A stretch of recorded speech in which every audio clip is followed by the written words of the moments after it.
आइए दोस्तों, आज जो है ना छोटा सा मैं आप लोगों को एक शेर सुनाने जा रहा हूँ जो हकीकत में हुआ और ख्वाबों में कहाँ था, जो जिंदगी ने सिखाया वो किताबों में कहाँ था।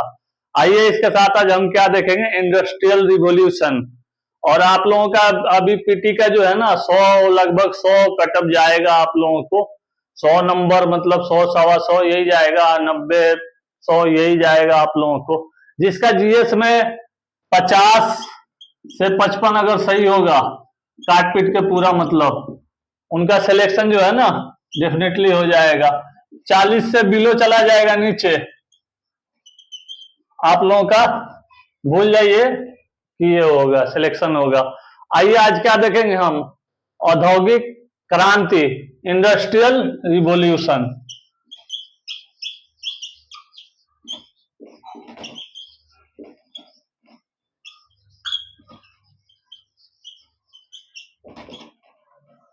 इसमें क्या देखेंगे, तकनीकी, सामाजिक, आर्थिक एवं सांस्कृतिक स्थिति में बदलाव आना।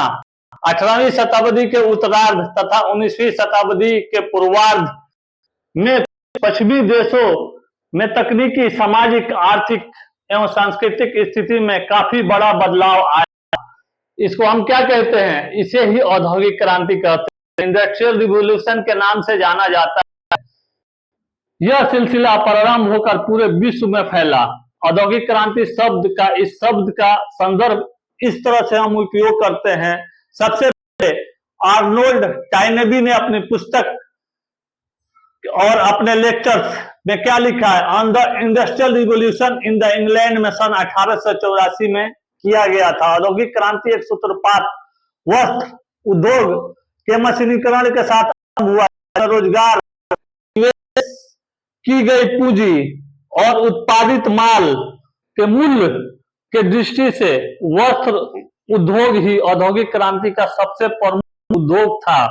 और ये क्या हुआ था, वस्त्र उद्योग ही उत्पादन की आधुनिक विधियों का उपयोग हुआ था। इसके साथ ही लोहा बनाने की तकनीकें आई और शोधित कोयले का अधिकाधिक उपयोग लगा। शक्ति चालित मशीनें, विशेषकर वस्त्र उद्योग में आने वाले उत्पादन में जबरदस्त वृद्धि हुई। 19वीं सदी के प्रथम 2 दशक में पूरी छा गई थी और धातु बने औजारों का विकास हुआ।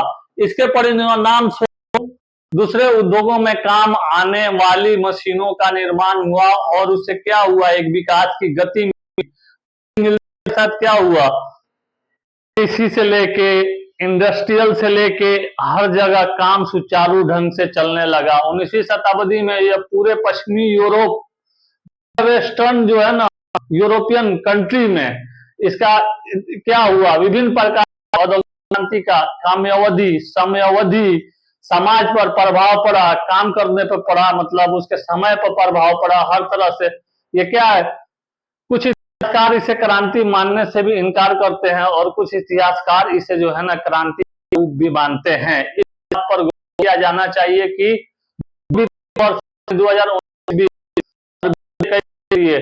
ध्रुवी और पांडु के ब्रह्मपुत्र में न्यूनतम उपलब्ध गहराई 2 मीटर, एडी रिपोर्ट के अनुसार यह गहराई जनवरी 2022 अब्दुल में और होकर 1.5 मीटर तक आ गई थी। क्यों आई थी, जैसे इंडस्ट्री के कचड़े मलबे सब सारे निकलेंगे ना तो नदी जल जमाव भरेगा और वहां से जो है ना नदी प्रदूषित होती जाएगी। हमें आज जल संकट हो गया, देखिए आज यमुना में भी पानी नहीं है, यहाँ पे जगह जगह नदियों का बुरी हालत हो गई है। इसके लिए हमारी सरकार को कोई योजना बनानी चाहिए और इसके लिए सफाई अभियान चलाना चाहिए। आइए इसका इतिहास में हम क्या फिर देखेंगे, आइए 16वीं 17वीं शताब्दी में फिर चलते हैं।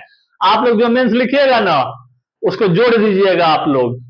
ये याद रखिए हमेशा कि जहां से चले थे वहां बीच में लाना है, पहले उसका डिस्क्रिप्शन के चलना है, थेसिस देना है, इंट्रोडक्शन देना है, पूरा आप लोगों को जो है ना उस कंक्लूजन देना है। उसके बाद निष्कर्ष निकल के को लिंक करना है जहां से थे वहां। और देखिए जैसे इंडस्ट्रियल तो इसको इकोनॉमिक से जोड़िए, एग्रीकल्चर से जोड़िए और हरित क्रांति से जोड़िए। समझ गए आप, जहां जहां उन्नति जहां जहां रहा है ना, इसको ग्लोबलाइजेशन एरा से भी जोड़िए, इसको आर्टिफिशियल इंटेलिजेंस आके जोड़िए। जहां जहां जा रहा है ना, आप लोगों को दिखाना पड़ेगा। ये एग्जामिनर देखेगा तो बोलेगा हाँ लड़का लिखा है, मतलब उससे मार्क्स आएंगे आप लोगों को। चलते हैं आगे, क्या करते हैं। आइए फिर 16वीं 17वीं शताब्दी में यूरोप के कुछ देशों ने अपनी सैन्य शक्ति के आधार पर दूसरे महाद्वीपों पर रक्त जमा लिया था। उन्होंने वहां धर्म तथा व्यापार का प्रसार किया। धर्म देखिए, जहां धर्म का जो होगा ना, जो जैसे कोई पिलग्रिम्स होगा, वहां पे भीड़ भीड़ बढ़ेगी बढ़ेगी। जैसे देख लीजिए अभी अयोध्या में वहां पे कमाई हुई कितनी, मतलब आया। और ऐसे देखिए पिलग्रिम, जहाँ दरगाह है, जहाँ चर्च, कोई सा भी धार्मिक स्थल जहाँ पे होगा ना, वहां श्रद्धालुओं की भीड़ जाती है, तो वहां पे पैसा का इनकम होता है, ये मान के चलिए। और दूसरी तरफ ये भी देखिए, जहाँ इंडस्ट्री होगा वहां पे भी होगा, प्रोडक्ट बनेंगे यहाँ से। यही ये था ना कि हमारे यहाँ से जो है ना कच्चे माल लेके जाते थे बाहर विदेश में, और वहां से बना के डबल माल पे, डबल रेट पे लाके यहाँ बेच देते थे। वही सामग्री, वही माल, वही बस विषय, वही वस्तु यहाँ पे लाके जो जाता था, तो डबल उसका मुनाफा लेती थी। मतलब कौन? ब्रिटिश सरकार जो यहाँ पे थी, अंग्रेज हम पे जो हुकूमत की है, उनकी मैं बात कर रहा हूँ, ठीक ना। चलिए आगे चलते हैं, आगे देखते हैं आगे क्या देखेंगे।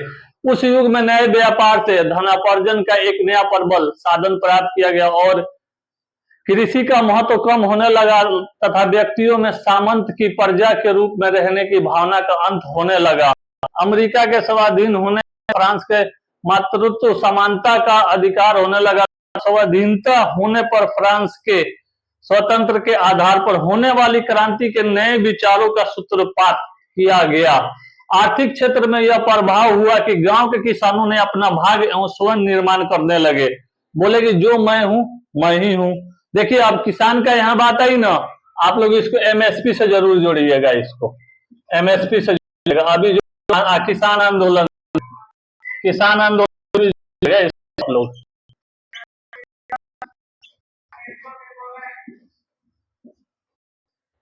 जो है ना, उसके बाद क्या है आप लोगों का 18वीं शताब्दी के अंत में समाप्त यूरोप में व्याप्त हो गई। इंग्लैंड के उन दिनों कुछ यांत्रिक आविष्कार हुए। जेम्स के फ्लाइंग शटल 1773 के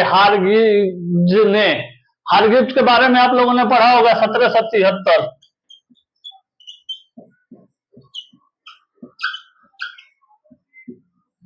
हारगिब्स के बारे में आप लोगों ने पढ़ा होगा, ठीक ना। और स्प्रिंग जेनी 1767 अकाराइट। इसके साथ आप लोग क्या देखेंगे, इसके बाद से water power spring fame 1769 1769, Crompton के म्यूल 1799 1799, हम्फ्री डेनी 1815 1815, और कार्नाइट के पावर लूम 1785 1785 से वस्त्रोत्पादन में पर्याप्त गति आई। जेम्स वाइट के भाप इंजन 1789। इसमें क्या हुआ, एक बहुत बड़ी क्रांति का स्वरूप ले लिया जेम्स वाइट का भाप इंजन ने। और 1789 के उपयोग गहरी खानों में पानी के बाहर फेंकने के लिए किया जाता था। जैसे पानी है ना, निकास किया जाता था। जैसे अभी देखिए पंपिंग सेट उसी आधार पे चलता है, ये मान के चलिए। जो भाप इंजन जो जेम्स वाइट का जो था ना, छक छक छक छक चाचा छक्कन का आप लोगों ने कहानी पढ़ा होगा ना बचपन में। आइए चलते हैं, वो एक तकनीक मिली, वहां से एक तकनीक मिली जो आगे विकसित होके हम ये पंपिंग सेट बनाए। ट्रेन में जो कोयला वाला जो होता था पहले, ट्रेनें जो चलती थी वहां पे, उसी हिसाब से चलिए वो आगे उसका उसी का मॉडिफाई रूप होके आगे आके वो सब बना। चलिए 24 घंटे का काम लिया जा सकता था। नई शक्ति के उपयोग यातायात के साधनों को करने से भौगोलिक दूरियां कम होने लगी। नौकाएं जो बनती थी यहाँ पे ना, वो भी लकड़ी की बनती थी, वो भी बाहर जाती थी, बिकती थी पहले। बाद में जो है ना स्टीम आया, वही भाप इंजन आया। उसके बाद वहां से लोग पानी के जहाज से जाते होंगे, आप लोगों को सुना भी होगा। अब बाद में विकसित होते होते हम लोगों ने प्लेन भी बनाना चालू कर दिया। आप लोगों को पता है उधर में कर्नाटका साइड में, वहां पे जो है ना असेंबलिंग होते हैं एयरक्राफ्ट की, बहुत बड़ी जो है ना इंडस्ट्री लगाई गई है। चलिए आगे चलते हैं। इंग्लैंड के नए स्थानों पर जंगलों में खनिज क्षेत्रों के निकट नगर बसे, शहरों तथा अच्छी सड़कों का निर्माण हुआ और ग्रामीण जनसंख्या अपने नए स्वतंत्र विचारों को क्रियान्वित करने का अवसर का लाभ उठाने लगे। देश में व्यापारिक पूंजी, उद्यमिता तथा अनुभव को नया क्षेत्र मिला। व्यापार विश्वव्यापी हो सका। देश की मिलों को चलाने के लिए कच्चे माल की आवश्यकता हुई। उसे अमेरिका तथा एशिया, अमेरिका जानते हैं और एशिया दोनों एक बाजार का जो है ना बहुत बड़ा, आज भी देखिए आज जो ये सब इतना उथल पुथल चल रहा है क्या है, आज मार्केट की लड़ाई है एक तरह से देखिएगा। और जहां जहां पिलग्रिम्स जहां जहां है ना, जहां जहां धार्मिक स्थल है ना, देखिए वहां आज फिलिस्तीन, आज जो इजराइल में चल रहा है क्या चल रहा है, सबसे बड़ा कंट्रोवर्सी क्या है, वहां पे 3 ईसाई, यहूदी और मुसलमान तीनों लोगों का वहीं पे जैसे बैतुल मुकद्दस है, तो लड़ाई जाहिर सी बात है, स्वाभाविक सी बात है, ये होना ही है। और ये जो पेशन गोई है जो पहले जो बता दिया गया वो होके रहेगा। चलिए आइए चलते हैं आगे, देखते हैं आगे क्या है। एशिया के देशों से प्राप्त करने के उद्देश्य से उपनिवेशवाद की स्थापना की गई तथा कच्चा माल प्राप्त करने और तैयार माल बेचने के साधन भी वे ही उपनिवेशवादों की उपस्थिति में हुई तथा नई व्यापारिक संस्थाओं, बैंकों के कमीशन एजेंटों का प्रादुर्भाव हुआ था। एक विशेष व्यापक अर्थ में दुनिया के विभिन्न हिस्सों में एक दूसरे से समृद्ध होने लगी। 18वीं शताब्दी के अंतिम 20 वर्ष में आरंभ होकर 19वीं सदी के मध्य तक चलती रहने वाली इंग्लैंड की इस क्रांति का अनुसरण यूरोप के अन्य देशों में भी किया गया था। हॉलैंड, वर्तमान में नीदरलैंड, फ्रांस में शीघ्र तथा जर्मनी, इटली आदि राष्ट्रों के बाद में वहां पे क्या होने लगा, वहां की सुविधाएं विशेष साकार मांगे। इस प्रकार आर्थिक तथा राजनीतिक क्षेत्रों में व्यापार तथा सेना का सहयोग उपनिवेशवाद की नींव को सुदृढ़ करने में सहायक हुए।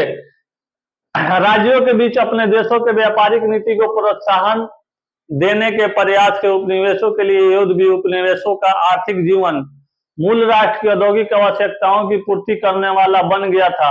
स्वतंत्र अस्तित्व के स्थान पर जो है ना क्या था, प्रावलंबन, उनकी क्या विशेषता जो है ना बन गई थी, उनकी विशेषता बन गई थी। और क्या बन गई थी, जिस देशों में औद्योगिक परिवर्तन हुआ वहां पे मानव बंधनों से मुक्त हुए, जैसे शोषण होने का जो है ना चांस बहुत कम हो गया। देखिए जब इंसान के पास पूरा रोजगार होगा, इंडस्ट्री होगी, फुल एंड फिल होगा, तो कहाँ शोषण होगा। पहले जो दास लोगों का क्यों शोषण होता था, दास तो पहले अफ्रीका से बेच दिए जाते थे, बहुत बुरी हालत थी। अब तो थोड़ा मानव अधिकार आया तो थोड़ा सा कम है। चलिए क्लास में आप लोगों को अगले क्लास में बताऊंगा मैं। नए स्थानों पर व्यवसायों की खोज में वह जा सका, धन का वह अधिक उत्पादन कर सका, किंतु विकसित संपत्ति का श्रेय किसी और को हो सका। प्रतिफल कौन प्राप्त करे, यह प्रश्न उठने लगा। 24 घंटे चलने वाली मशीनों को संभालने वाला मजदूर भी कितना काम करे और वेतन पर करे। इन प्रश्नों का मानवता की दृष्टि से विचार किया जाने लगा कि मालिक मजदूर संबंधों को सहानुभूतिपूर्ण बनाने की चेष्टाएं होने लगी। मानव मुक्त तो हुआ, पर वह मुक्त धनी का निर्धन होने के लिए, भरपेट भोजन पाने तथा भूखा रहने के लिए, वस्त्रों का उत्पादन कर स्वयं वस्त्रहीन रहने के लिए, अतः एवं दूसरे पहलू पर ध्यान देने के लिए शासन की ओर से नए नियमों की आवश्यकता पड़ी, जिनकी दिशा सदा मजदूरों की कठिनाइयों कम करने, उनका वेतन, सुविधाएं बढ़ाने तथा उत्पादन में भागीदार बनाने की ओर बढ़ी। इस प्रकार 18वीं शताब्दी के अंतिम 20 वर्ष में फ्रांस की राज्य क्रांति से प्रेरणा प्राप्त कर इंग्लैंड में 19वीं शताब्दी में विकसित मशीनों का अधिकाधिक उपयोग होने लगा था। उत्पादन की नई विधियों और पैमाने का जन्म हुआ था और यातायात के नए साधनों तथा विश्व व्यापारी बाजार का जन्म हुआ। इंटरनेशनल लेवल पे जो एक पूरे ऑल ओवर लेवल पे, ऑल ओवर वर्ल्ड जो विश्व के बाजार जो है ना, जिस तरह आज सेंसेक्स, वर्ल्ड सेंसेक्स पूरा काम कर रही है इकोनॉमिक पे, उस लेवल पे, जैसे तेल है, अगर उसको आप लोगों को जोड़ना पड़े वर्ल्ड सेंसेक्स से आप लोग कैसे जोड़िएगा उसको? चलिए, इसलिए पास के परिवर्तनों की मिश्रित श्रृंखला आर्थिक सामाजिक व्यवस्थाओं के आधार पर परिवर्तन के जन्म दायिनी थे। औद्योगिक क्रांति के कारण क्या क्या थे? कृषि क्रांति थी, जनसंख्या विस्फोट था, व्यापार प्रतिबंधों की समाप्ति थी, उपनिवेशों का कच्चा माल तथा बाजार था, पूंजी तथा नई प्रौद्योगिकी थी, पुनर्जागरण काल और प्रबोधन था, राष्ट्रवाद था, कारखाना प्रणाली था, हाथों की बजाय मशीनों द्वारा कार्य किया गया। औद्योगिक क्रांति का प्रभाव यह था कि मानव समाज पर अत्यधिक प्रभाव पड़ा था इसका। समाज के इतिहासकार दो प्रसिद्ध क्रांतियां हुई। कौन कौन सी हुई जिन्होंने मानव इतिहास को सर्वाधिक प्रभावित किया? एक क्रांति उस समय हुई जब उत्तर पछाड़ युग में मानव के शिकार छोड़कर पशुपालन एवं कृषि का पेशा अपनाया। तो दूसरी क्रांति वह हुई जब आधुनिक युग में कृषि को छोड़कर व्यवसाय को प्राधान्यता दी गई थी। इस औद्योगिक क्रांति से उत्पादन पद्धति गहरे रूप से प्रभावित हुआ था। श्रम के क्षेत्र में मानव का स्थान मशीन ने ले लिया था। उत्पादन में मात्रात्मक एवं गुणात्मक परिवर्तन हुआ। अंतरराष्ट्रीय व्यापार भी बढ़ा। औपनिवेशिक साम्राज्य का विस्तार भी हुआ। नए वर्ग का उदय भी हुआ और शोषण करने का मौका मिला तो, लेकिन शोषित वर्ग को शोषण से चुक्त से मुक्ति मिली, चुक्ति से। जो जैसे आपके पास धन नहीं होगा, जैसे गए किसी साहूकार के पास, आप पैसे लेके आ गए, वो इंटरेस्ट पे इंटरेस्ट लेता गया, आप इतना इंटरेस्ट हो गया, अब बोला चल ये जमीन लिखवा दे, और आपसे जमीन लिखवा लिया, आपका खेत लिखवा लिया, आपका घर लिखवा लिया। तो इस तरह से शोषण होता था उस टाइम में। पहले देखिएगा लो, पहले मूवी वूवी में दिखाता है ये सब चीजें जो है ना, पूरा जमींदार लोग जो है ना पहले करते थे, मतलब पैसा दे देगा इंटरेस्ट पे, बोलेगा भाई अब इतना हो गया, इतना हो गया, अब इतना ज्यादा ब्याजी हो जाएगा मूल से कि वो लोग जो है ना, हो गया चलो। ये अब समाज में क्या हुआ है कि मनोवैज्ञानिक परिवर्तन आया। प्राकृतिक संसाधन का अधिकतम दोहन एवं प्रयोग तथा प्राकृतिक पर अधिकार करने की योजना से मानव का आत्मविश्वास ऊंचा हुआ। औद्योगिक क्रांति के परिणाम और प्रभावों के निम्न बिंदुओं के अंतर्गत समझा जा सकता है। चलिए इसके साथ चलते हैं। इसके लिए जो है ना मेंस के लिए गॉड ब्लेस यू, और आप लोग मेंस के लिए ऑल द बेस्ट। और आप लोग जो है ना तैयारी कीजिए मेंस के अच्छा से, और अच्छा से पढ़िए। चलिए विश यू, चलिए ऑल द बेस्ट।